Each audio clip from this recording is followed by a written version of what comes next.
Good afternoon or good evening, wherever you may be listening to us from here on this big, beautiful planet we call Earth. This is Michael Cross here with another edition of Unlock the Door Radio here on UCY TV Productions, where we like to ask the questions that you generally will not get either asked or answered in your mainstream corporate media. Anyway, before I begin, I would encourage people to click on my website if you're listening to this later on YouTube. Up there in the corner, just click there. You'll get to my official website. Also become a subscriber so you can keep up on, our future shows in case your schedule may be such that you can't listen to us live. Anyway, what I would like to do at this point is bring attention to the subject of biotechnology, and I'm going to discuss my most recent book and how that intersects. So anyway, I'm looking at an article this week, and it's talking about the development of chimera. Now, in case you're not familiar with what that means, it is the idea of mixing human and animal DNA, essentially, creating some sort of hybrid. And it can, of course, it's going to depend on how much human and how much animal DNA you mix. But, it's just that whole idea behind this that I want to discuss here. And that is, I understand the motivations for this. I understand that if you could in some way create organs and raise them within pigs that would be comparable to a human organ, and then you take that organ out when the pig is grown up, from the embryo stage up to adult, you take that organ and put it into a human body, and the human body would recognize it as its own, because part of it would be its own. And you wouldn't have to take immunosuppressants and so forth in order to stay alive. But I'm wondering exactly where the limit would be. Where would we stop at such technology? Now, there was a book written a few decades ago, and it was called Brave New World. And it sort of gave this idealistic, somewhat utopian image of what a world would be like if we completely engineered people that fit their environments. Now, some people may be taking issue with me here. They may be thinking, wait, that was a dystopian novel. It was one that talked about that was to warn us. No, it actually was not to warn us. It wasn't like 1984, which was to warn us against totalitarian rule and what that would be like on the human consciousness. Brave New World was written as kind of an introduction to a brave new world. And whereas it might have had some disturbing parts to it, it was not meant as this, oh, be careful, don't mess with DNA or else this is going to wind up being the future. Now, this reminds me of a reference that was made some time ago, actually. Now, it could be just, depending on whether you believe the book is authentic or not, it could be just a few hundred years old or a few thousand years old or even longer than that. And that is the Book of Jasher. And you're probably thinking, hey, what's this got to do with a science fiction book like Brave New World? Or what does it have to do with the issue of biotechnology? Well, the thing is that the Book of Jasher actually states, and you can look it up, just Google Book of Jasher, mixing animals, that it mentions the idea that people were taught how to mix the species, how to mix human, and later how to mix human and animal DNA. And you're probably thinking, wait. That sounds like a pretty advanced concept. Well, that just leaves us to wonder what the origins of that book was. And what did life look like back in the days of Noah? And how long ago was the book of Noah? Was Noah around? Now, my book is not written in any way, shape, or form similar to Brave New World, except that it deals with the idea of what would happen to a society. Not so much if you designed it according to DNA, but if the people learned how to use DNA to design things for themselves. Okay? Major difference there. And where would people take it? So the idea would be that in this society that I present, and in a later broadcast, I'll deal with why I chose the setting the way I did. But ultimately, this is set in the Atlantean period, 12,000 or more years ago. And yes, it actually does mention Noah, but he's not a character. He does not have any part, really, to the novel.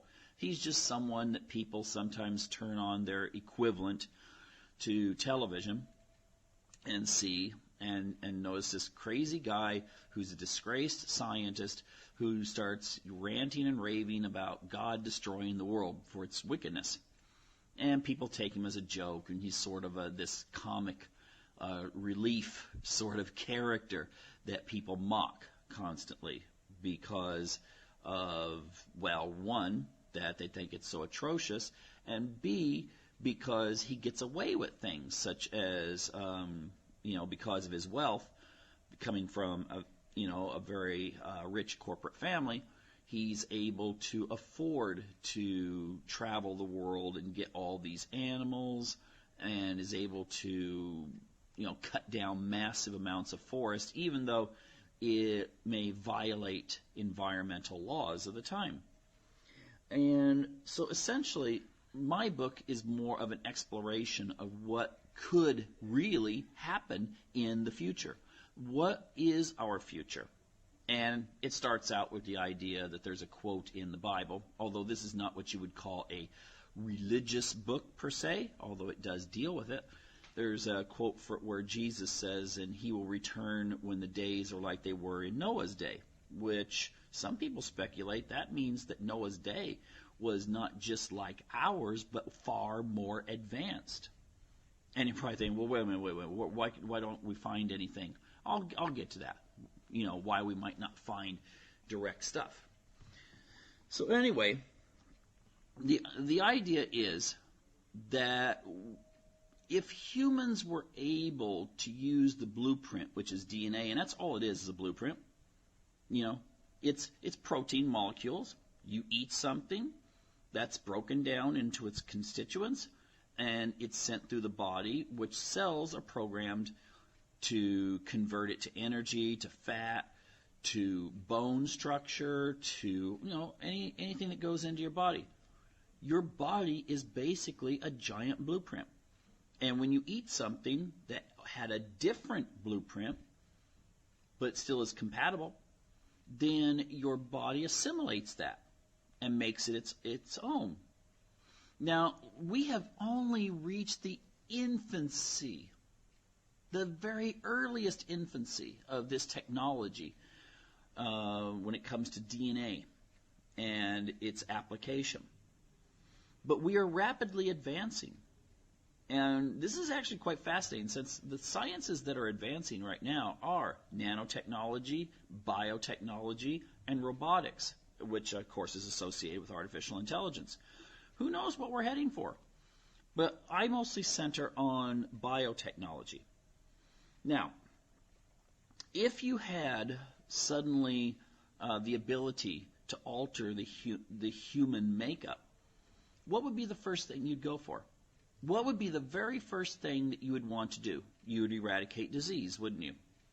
And if you really wanted to be good, you would make sure that your descendants were disease-free. So essentially you've got eugenics, but done at such a way that it's not like saying, well, you're superior, you're not, therefore you don't have kids or something like that. Of course, this does come in, but if you had the ability to fix everything at the embryonic stage in a way that it would get passed on generation to generation to generation to where you had perfect immunity and so forth, then this would be a major springboard in human evolution. Second, you'd probably want to engineer longevity. Now you look at the Bible, you got these things where these people that are described as living 7, 8, 900 years. And a lot of detractors from the Bible will say, see, that just proves the Bible's wrong. It's stupid. People could not possibly live that long. Nowadays, the most you have is maybe someone living to be about like 120, maximum 121 maybe, but nothing beyond that. The thing is, we hear scientists all the time now saying that eventually we will cure aging. We will have the ability to live massive numbers of years, centuries. And we won't be just like shriveled up prunes when we're 300 years old. We'll still be what we are, you'll still be 20, 30 looking when you're 200 or 300 years old. And that's kind of funny because, there's a brief description of Noah that I put into my book. But the idea is, you see these coloring books that maybe if you went to Sunday school as a child, they show Noah as this kind of old guy, that white beard. He's like Santa Claus in a Bedouin outfit. First of all, why would Noah have come from the Middle East? I mean, he could have been from anywhere on the earth. That civilization that he would have been in could have been anywhere. We just assume that, well, the Bible, it's kind of like Middle Eastern, so therefore, every character looks Middle Eastern. Not the case. But the thing is, wouldn't he look, if someone was supposed to have lived 900 years, wouldn't he be kind of looking young during most of that time? Why do you depict an old man herding some animals onto a boat? When in reality, he probably would have been, looked like he was in college. If this is the kind of technology that you're going to develop, you don't want to make people stop aging when they look 65 or 70. You want to make it to where they stop aging at a prime level, maybe, 25 to 30. And so this would be something that would be expected, and I think this is what we will see in our society. We will see this eventually. Now, of course, will this be something that will be available to all people equally? I don't think so. And, of course, I put that in my book, that the elite bloodlines, I use the term bloodline, and it does get related to some of the conspiracy theories of today. But the elite bloodlines who have become who they are through selective breeding, eugenics, and so forth, they see themselves as superior, a breakaway, so to speak, civilization from the general population. Now, the thing is, there is speculation that this could happen just on its own in the future. If you have just normal, everyday, concentrated breeding amongst, here you have the elite who only marry amongst themselves. Here's the rest of the people who only marry and reproduce among themselves. I'm not sure I buy into that. And I think it would take longer than 1,000 years, which of course is what these articles I've read have speculated. But the idea could be that if you have technology to where you can alter the DNA of your, you fertilize an egg and sperm, and then you alter it immediately to where that child has a potential of living hundreds of years, that this could be something that maybe the elite would want to keep under wraps. Now, of course, they couldn't keep it completely under their own control, could they? I mean, that would result in all kinds of protests and maybe even revolution and the destruction of the elite. So maybe they could provide substitutes. Maybe they would keep the stuff that was really good, that was almost a guarantee of living to be 600 and 700 years old. Whereas regular people, they might have something that they have to pay for in order to maintain their youth over the centuries. But it wouldn't be permanent, something that would be passed on through their DNA to their children. So these are some of the things I play with. Now, speaking of that, have you ever thought, if we do get to that level, here's a very interesting speculation, if we ever did get to that level, what would that do to our society? What would it be like? Would it be a situation where we all still kind of marry people within our own age group? How would it affect what we would consider family, and who wouldn't be family? For instance, if I think you might have a situation in which once we get to that point where we're able to live hundreds of years and maintain our youth during that time period, and I am fully convinced we will reach this stage eventually, that you would see a situation in which culturally it would just change all the rules of the game. You might have someone who's 300 dating someone who's only 75. And you'd think, well, if they kind of look the same, but they would be so separated in their outlook on life.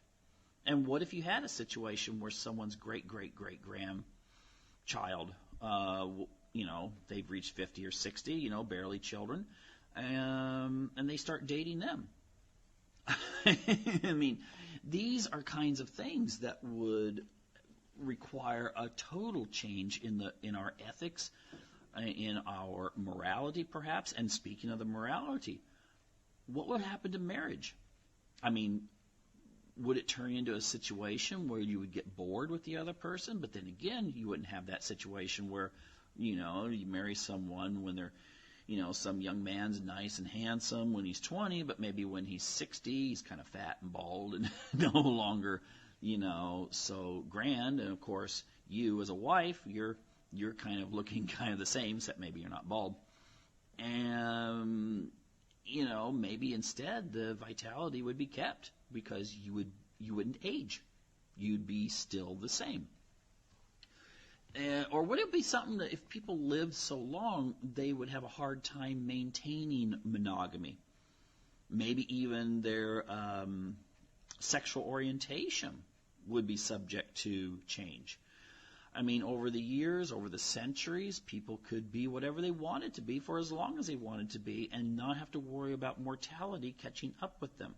Now, of course, you could still fall off a cliff when you're mountain climbing or something, or drown when you're out surfing, but you would still have this idea that you were no longer looking at life like, oh my gosh, I've only got a few years, I can't waste it this way or that way. Young women nowadays, they pretty much, when you get out of college and maybe you're 24, 25, you've got 15 years to have a family, to have babies. But instead, if that was eliminated where you could have children all the time, and that brings me to a very important point as well, what would happen to reproduction? You see, if you suddenly increase the human lifespan, that means population would go up rather rapidly if you maintained current birth rates. Even the low birth rates of Europe and the United States, which are below replacement, well, if everyone's living and they only die because of accidents or maybe, poor lifestyle, I mean, you still eat and wind up with a heart attack if you clog your veins up. Well, the thing is, what would happen to our freedom when it comes to reproduction? Well, first of all, your reproduction would have been taken out of your normal realm anyway. It wouldn't be the, romantic, maybe going out in the meadow and spreading out a blanket and voila, you just made your next son or daughter. It would instead be a situation in which if you're wanting to make sure that your children had all of these genetic advantages, everything would be done in the lab. All conception would be done in a situation where it be scientifically monitored. Now, why wouldn't that mean then that abilities to get pregnant would be curtailed by the state? Maybe you'd be issued a license. Maybe you would be told only certain people could reproduce, and then they could only reproduce when the number of people who had, when you reach a certain level of people who've died from other causes, and you're to replace them. And the state could easily do that. I mean, seriously, we have that technology now. You could require that a man and a woman, when they reach a certain age, let's say 18, or maybe younger, but let's just say 18. In my book, I list 16 as being the age of citizenship. But they go in at a young age, that you take sperm, you take egg cells, you freeze them, and then you sterilize your people. And then later, they can go back in when they get a license, and they can apply to have a child at that point. But there wouldn't be any accidents, because if you're sterilized, fully sterilized, when you would go ahead and supply the reproductive material, then you would have to rely on going to the fertility center and getting the everything taken care of, and then the woman would have the egg cell implanted into her uterus. Or beyond that, I mean, if we're at that stage, you might as well use an artificial womb. In other words, essentially, you would put your license in, and you'd pick your baby up 9 months later. You wouldn't even have to see any of the process. Okay, that would be all that would have to be done. So this is a stage, I think, that we will get to as well. In fact, it could even be easier than that. I interviewed a guy, a bioethicist, a few months ago, who stated that you could take stem cells from a woman's body, like her arm, and create egg cells. But it wouldn't be that much more difficult, really, from articles I've read, that later you could create sperm cells from her stem cells. In other words, a woman could get pregnant by herself. She could produce an egg cell and then produce sperm cell, and those could, fertilize and make a baby. She'd be both the mother and the father of that child. This is technology that's coming up. Okay, we're not talking, maybe a couple hundred years from now. No, this is technology that's coming up, that's being talked about in mainstream science. Again, it's going to change everything. The things you're going to see in the next 20 or 30 years are going to be phenomenal. The society I describe in my book, well, it's supposed to be one that you get the idea that this has been going on for maybe 1,200 years of science has led to this society that exists. But I still think that people listening to this right now may be able to see this actually take place. Because if you were able, for instance, with nanotechnology, to keep people alive longer, of course that doesn't affect their natural DNA, as I've been talking about, this kind of technology would, you could keep someone going. And maybe you could reverse it, kind of like that Benjamin Buttons movie where, he goes from being an old man to a young man. You could do the same thing if someone lives to that point, and maybe they're 90 years old, and they're still the same person with their DNA. If you could fix that, you could reverse them back to when they were 20, 25 years old. But again, it would create such a major difference. And, some people, just like with the book Brave New World, which I've already pointed out, was not an inspiration for mine. But the thing is, some people would look at this kind of society as a dystopia, because you'd have the government control your very fertility. Some people would look at it as a utopia. So, it just depends on your outlook. Now, here's another factor for you, though. If we get to that point, because I'm just reminded of I watched this documentary a few years ago, and it was talking about space exploration and colonizing other planets. And it noted that it might be easier to create humans that would adapt to the environment of new worlds than it would be to terraform, meaning to take a planet like, for instance, Mars, and take hundreds of years to make it look like Earth, give it an atmosphere and so forth. Instead, you could design people that could survive in the limited atmosphere of Mars. And it noted that the only thing that would be a limit to what kind of human you could create would be the idea of what other animal species or even plant species are out there. Because in theory, if you have a computer system that can calculate everything out, you can create humans that are mixed with animals. You could have even some plant DNA thrown in there. Maybe they can produce their own food in sunlight. The thing is that you would be able not to get some messed up deformity if you mix, for instance, a horse and a human, but actually a fully functional centaur or minotaur or any number of maybe not so mythical creatures from antiquity.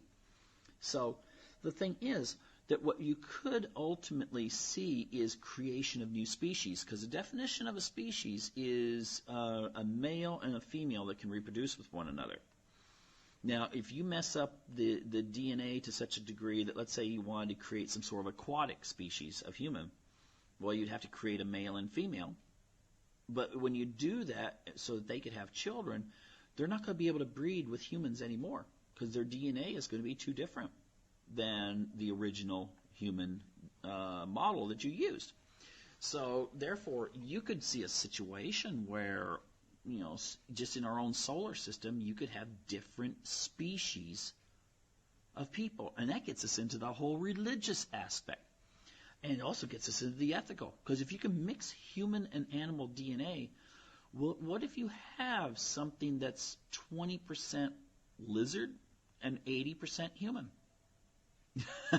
I call those, by the way, azogs in my book. The thing is that you could have those mythical creatures. I was reading an article about the whole CRISPR technology. You can look that up, DNA/CRISPR.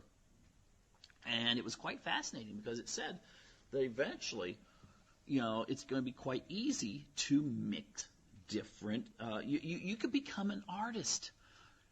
And yes, a biological artist. You could create new flowers, new animals, new everything. You could create, a fluffy lizard or something like that using DNA. It's just that once our abilities to use computer systems to where we can calculate such things as respiratory system, vertebrae, and that sort of thing together, so that you would have something that would come out. Like if you try to create a centaur today, you'd have the problem of where would the lungs be located? Would it have two sets of lungs? And if so, how would the respiration take place? And, what about the back muscles and stuff? Well, that could be solved through being able to do the manipulations in such a way that everything kind of is in a balance. So that everything still works. It's just that, it's now a new mixed species. Now, of course, this is theory. But it's not one of those things just being talked about by, some Japanese animator somewhere. It's actually these are things being talked about by legitimate scientists today that could be possible when it comes to using our biotechnology.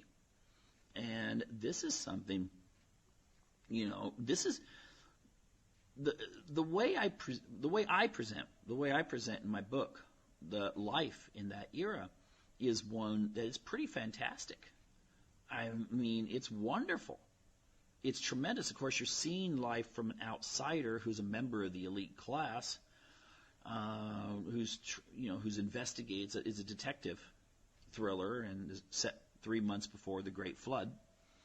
And, you find out some stuff going on that maybe could be the reason for the Great Flood in the first place.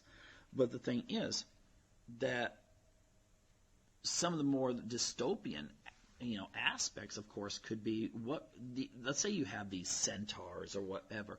What kind of human rights would they get? Also, couldn't you create people through synthetic DNA? Would it be a human if you create an egg cell not from a human being, not from a stem cell, but actually in the lab, and then fertilize it with a human sperm cell? What do you have then? Do you have a human being?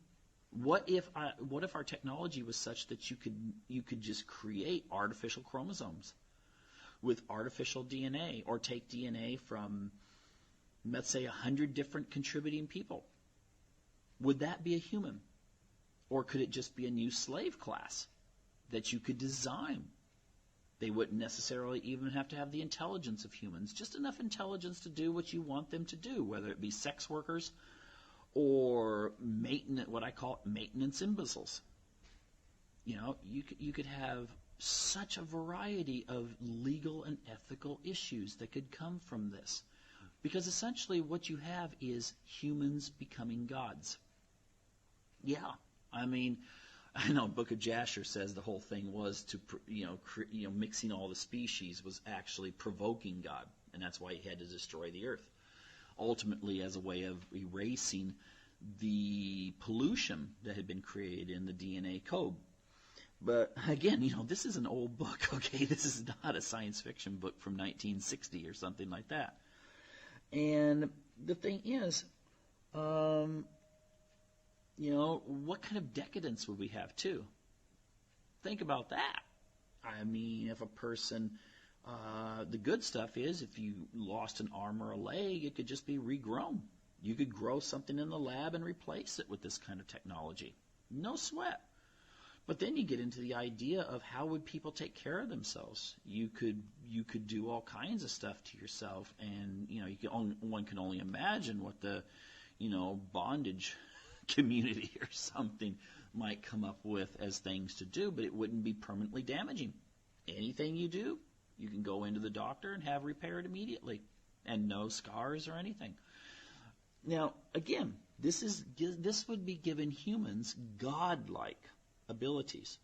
Now, if they're gods, what is the ramifications? Would you want to live in a society in which all of a sudden people were thinking of themselves as gods? I don't know. I mean, sure, it would be a breath of fresh air to realize that there's no more needs for deformity. People could be perfect. You could have a multitude of careers, a multitude of spouses, no definitions whatsoever for your limits when it comes to any sort of decadence you want to get into. And while that might sound good, I'm just wondering, I'm just wondering, is this what actually happened in our very distant past? Is this what actually was the last straw that meant that, gotta erase the creation and start over again? Hard to say. Again, it's, we don't have any way of knowing any more than we can actually prove there was a Noah or prove there was, whatever. But when you read through the Apocrypha and some of the accounts through other ancient writings, it seems that there was something going on in the past that wasn't just some Stone Age people, just messing around out in the fields or in herding goats. It was far from that, if we believe these descriptions. And if it was so, then, the earth's been destroyed at least once over this kind of thing. If you go by the Hindu ideals, then the world's been destroyed several times in the past. We don't know. We don't know what's been going on the earth. We just, dig up a few fossils here and there and think that we know everything. Where there's ample justified conclusions you can come to that things may not be as we have been taught all of these years. But again, this is one of those things. It's kind of nice when you can do science fiction because you can explore these kinds of things, and whether they're true or not, you can at least ask questions and also speculate as to where we're going. Because I personally do not think that the ethics we have today, the safeguards, those brakes that we put on, would exist in a world in which we finally learned how to conquer DNA. And that's just DNA. Oh my gosh, we could get into nanotech. We could get into artificial intelligence. I mean, we're heading for a world that I would say that by 2100, it's going to make the progress that we have had, unless we destroy ourselves. That's always possible too. We're going to see a world that's not going to look anything like Star Trek or Star Wars or anything like that, because things are going to be so fundamentally changed that, it would be, you'd look back, in 2100 and look at these science fiction movies and think, they were just absolutely absurd because of what they left out. Anyway, okay, coming up on the break here, I would encourage you to, again, check out my website and subscribe if you're listening to this on YouTube. And I will catch you later on another edition of Unlock the Door Radio here on UCY TV Productions. Well, welcome back to the show. This is Michael Cross here with the second segment of Unlock the Door Radio here on UCY TV Productions, where we like to ask those questions that the mainstream media, it's not that they don't get around to asking, it's more like they don't want to ask them. They don't want to deal with the true nature of things. They're pretty much doing what their corporate sponsors want them to do, and also their corporate owners. Look up the term oligopoly if you don't know what that means. I think you'll understand that we live with an oligopoly media. We do not have what you could consider a free market media in the strictest sense of the word. Now, one thing I would like to deal with tonight, though, and that relates to this topic. But first, I'm going to have to do a little plug here. I would encourage people to go to my website. And if you're listening to this later on YouTube, just go ahead and click the link that's up there in the corner of the video, and also become a subscriber. That way you'll keep up on new shows as they come out. Now, the thing I want to deal with today is, the corporate media, but I want to do a story first. Imagine, if you will, you're living in your nice, modest house. It's not too big, not too small, just kind of average. And there's this guy that lives in this big, giant mansion up on the hill. Now, the thing is, he makes it known to everybody that he thinks he's better than everyone else in town, all you people that live in the small houses. And his arrogancy goes to a level of, he kind of has control over the economy of your city, the businesses he owns as well. And he also owns all of the means of communication, so to speak. Well, actually, he doesn't own all of them, but he owns the glitzy ones.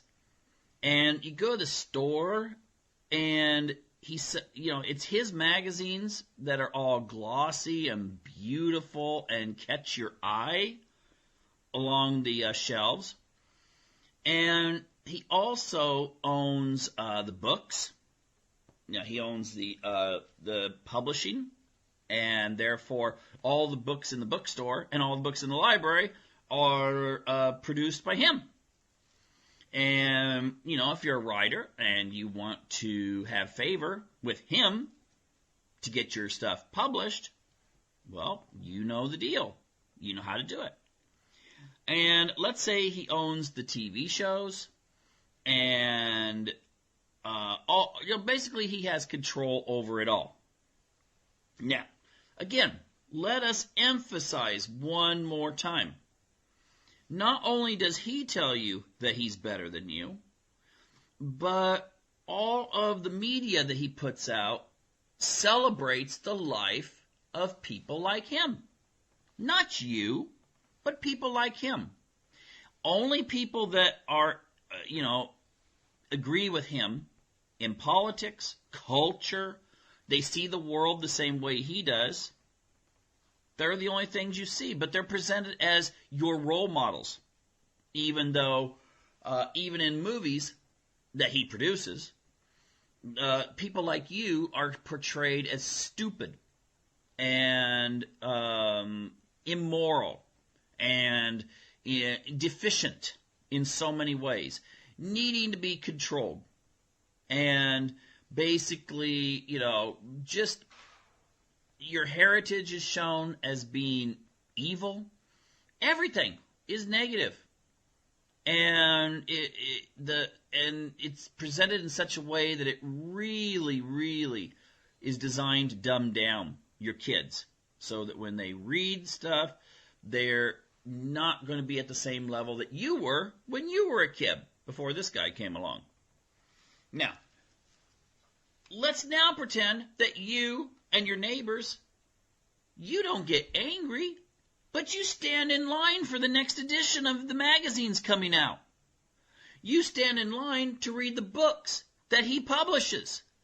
You go home after a hard day of work and you switch on the news that he ultimately controls. And you watch it religiously. And you watch the programs that come on that make you look stupid. Now, you maybe think to yourself, wait a minute. This could never happen. People wouldn't fall for that. People wouldn't do that. They'd get angry. They'd produce their other things. No, I think that really does describe the way the world is today. It does describe a modern America, and to a large degree Europe, and much of the rest of the developed world. The thing is, you know as well as I do, that the average person, their only means of getting information out is really like, they can write a letter to the editor, or they can they can set up a blog, and they can do a podcast, they can post on Facebook. But that is very, very important. I'm going to come back to that in a minute. But the person has wealth and influence, can get attention immediately. In our society, the people that have the money are the ones that pretty much control what is out there, what you're going to be seeing, and ultimately what most people are going to be thinking. And this has got to stop. I hear talk coming out now because of various protests and problems taking place after the election. And some people have speculated that we may actually become so polarized that the country breaks up. Now, they talk about things like some of these people in California talking about creating a ballot measure to urge California to secede from the Union. And, or maybe the West Coast, the far left part of the West Coast, Oregon, Washington, California, could maybe join with Canada or something like that. Now, I think it gets much more complex than a regional thing. It gets more complex than when we look at the map and see all of the areas that voted, let's say, Republican, and they're all red. And then you see those urban areas, usually pushed over towards either the Atlantic coast or the Pacific coast, and they're blue. And the thing is, it goes deeper than that, because there's many, many, many, many, many people that live in places like Los Angeles, the San Francisco area, Portland, Seattle, that are very conservative. And there's people that live in Texas and even Utah that are extremely liberal. So such a breakup, if you're talking about a geographical sense, something that would actually entail the separation of land, this will now be ecotopia or something. That was something from the 60s when people talked about the West Coast becoming its own country. And the other part would be something else. I don't think it would happen that way. And I don't think that's the way really we're seeing this cultural shift. Now, what I'm going to suggest is this. Now, just think. Give this some thought here now. What I'm going to suggest is what we should do is a cultural divorce. That's right. The thing is, we actually do have a lot of people who really know how things operate. And they can be left-wing and right-wing, okay? They can be Bernie supporters, Trump supporters. I don't care. Because I have seen people from both of those camps. And what they have in common is far more than what either of them have in common with people like John McCain or Hillary Clinton. Or the Hollywood elite. Or, think about it. Didn't Hillary say something about the people that were supporting Bernie were like these millennials who were like living at home with their mom or something like that, or their basement? And then, of course, she said the thing about the people, a lot of the people supporting Trump were like deplorable people. Well, the thing is, I would actually encourage the people who don't want to think along the conformist lines, who turn on these Hollywood galas with all of these narcissistic people congratulating each other for being as narcissistic as they possibly can and accomplishing who knows what, because, most of the movies and stuff like that they point to, most people have never even heard of. They go to see other types of shows, of which, a lot of those never get awards. But the thing is, maybe it's time that people finally just say, no more. Tell that guy that lives on the hill, that owns a lot of that media, tell him you're not going to get it anymore. Instead of getting your books from big publishers, okay, when I was trying to find publishers for my books, initially the Freedom from Conscience book series, when I was trying to find publishers, I noticed how most of them were located in pretty much in like New York, the big ones. And the thing is, you'll get small publishers, that'll be out in other areas of the country, but their reach is far more limited.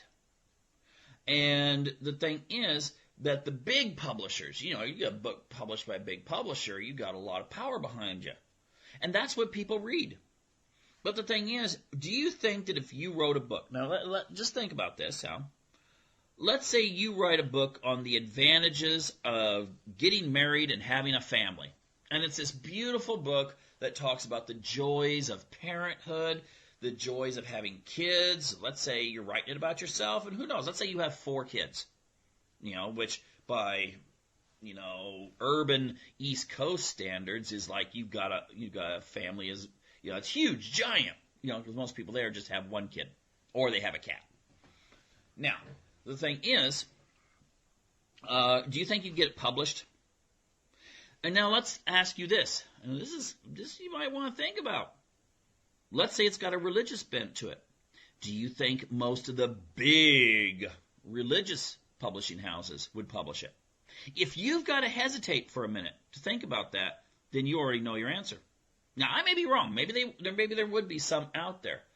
But I tend to think that the big publishing houses are going to be giving the people what they think the people are going to want. And that's going to be the kind of the same thing as you're going to see on television. What the big producers in Hollywood think or want you to want. Okay? Now, you may, just to illustrate this, just to bring it down to where you can understand this. And I don't care if you voted for Hillary, you voted for Bernie, you voted for Trump, or you voted for that bald guy that was running in Utah. The thing is, who lost really badly, by the way. The thing is that if you look at the big news organizations, when they were trying to interview people, the big networks, when they were trying to interview people and find out before the election what their views were on things, how many of them did what they used to do back in like the 1970s and go to some place like a fairgrounds, a sporting event, or even, and I don't drink. I actually don't even go to sporting events. I love to exercise and do sports like stuff, but I just don't want to watch. But the thing is, if you think about it, most of the time, the big networks, they interview people at some sort of sushi bar someplace, or some really fancy little cafe, coffee house type thing. And they're going to get a certain type of view. And if you know anything about marketing, you know that people have different wants. People who have most of those people that go to the really exclusive coffee house type place or the sushi bars, they are going to tend to be more liberal. Now, there are conservatives that do that too, but it's going to be more likely to be liberal. All right? It's like if you went to a heavy metal concert in the 90s. Most of the people there are males. Now, there are women too, but statistically, most of the people there are male.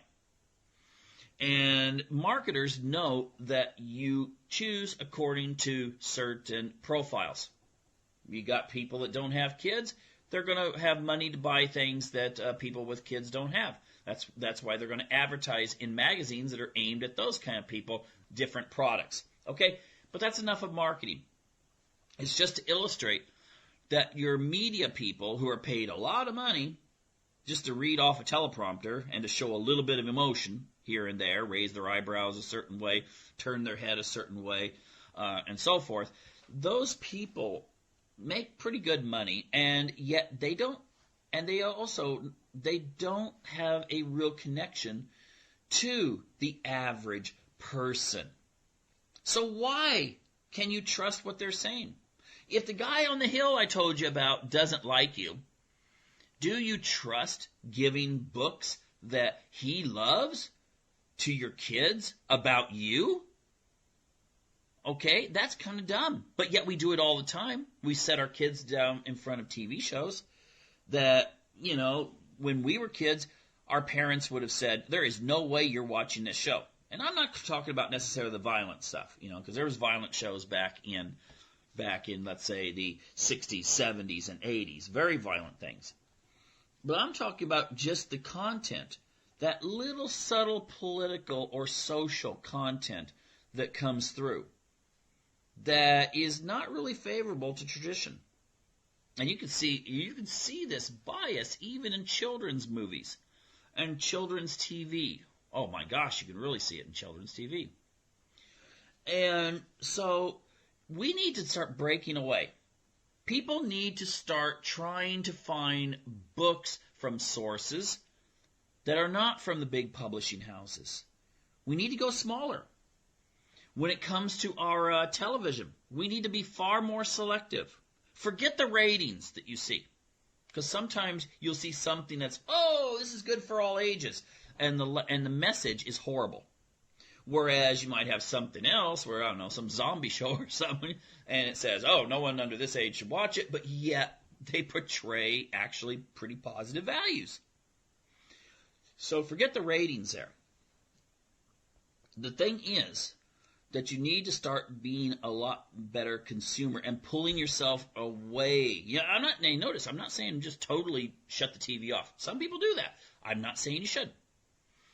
It has some advantages. But be very careful. Analyze what your kids are watching. Analyze what you're watching. Because you're open to suggestion as well. Again, marketers know that for sure. When it comes to your news, why the heck do you sit in front of a news show and you're sitting there cussing at it? I never understood that about people. And I've seen it many, many, many times. Someone's sitting there and they're going, I hate that F and whatever, guys saying that, they don't know their bleepity bleep from a hole in the ground. Why are they watching it? Why not when we have the internet and we have alternative? You can watch news from other countries. You can watch things from all over. The mere fact that you're listening to this right now shows that you're part of the alternative media revolution, which the major media out there would like to say, that's the fake news. Don't look at the fake news. Oh, by the way, we were writing back in November 1st that Trump was going to win one state. Okay? And even that was up for grabs. Think about it. You're part of this. Extend it. Extend it to even maybe your shopping choices. Stop buying from the big corporations. Okay? They don't share values that you have. Start buying more local. Start looking to become more authentic, to break away from the society. Gandhi did it. Gandhi, he didn't go out there and start burning things down. He just urged people from India to stop buying things the British were selling. That really did the trick. And that's what we need to do. You're the Gandhis out there. The empire, the British Empire, is that empire of businesses and media and publishing and all these kinds of things located mostly in New York and Los Angeles. Okay? That's the British Empire, so to speak, that is filtering through a message to the people. Got to break that. Okay? So I think one that really requires is not me or anyone else sitting here saying, here's what you need to buy, here's what you don't need to buy, here's what you need to buy, here's what you should avoid. No, it is getting a mindset that you want to become more authentic. Okay? The whole think globally, act locally. Act it with your dollars. Act it with your attention. Make your family more what's that phrase? Be in the world but not of the world. Strive for that.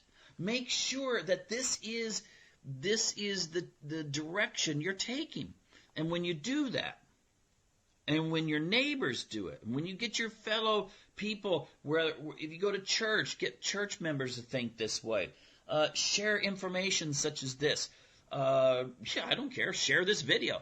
But share it so more and more people finally take that crucial step. I mean, instead of seeing people post things from media on Facebook to make their points, make your own blogs even, and then post it there. It's kind of silly to be saying, oh, these guys are terrible, and then if you click on these links, you're making them money. We got to pull away from the system. Okay? We need to break away from it. I don't think we need to have a civil war, and I certainly don't think America's going to break up yet, although I think there's a possibility in the future.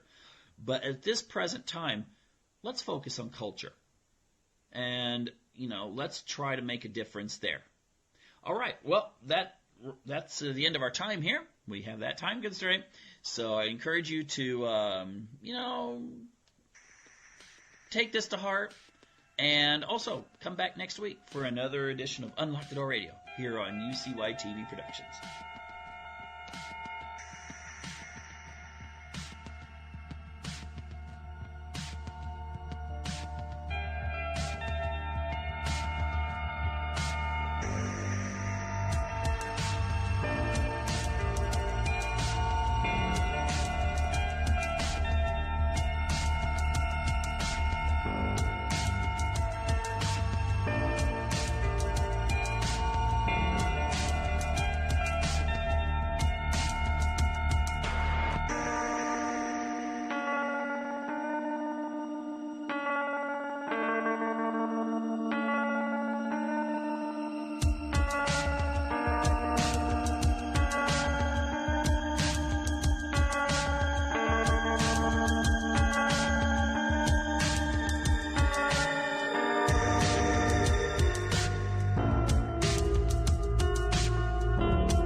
Anti-Media Radio with your host, Nick.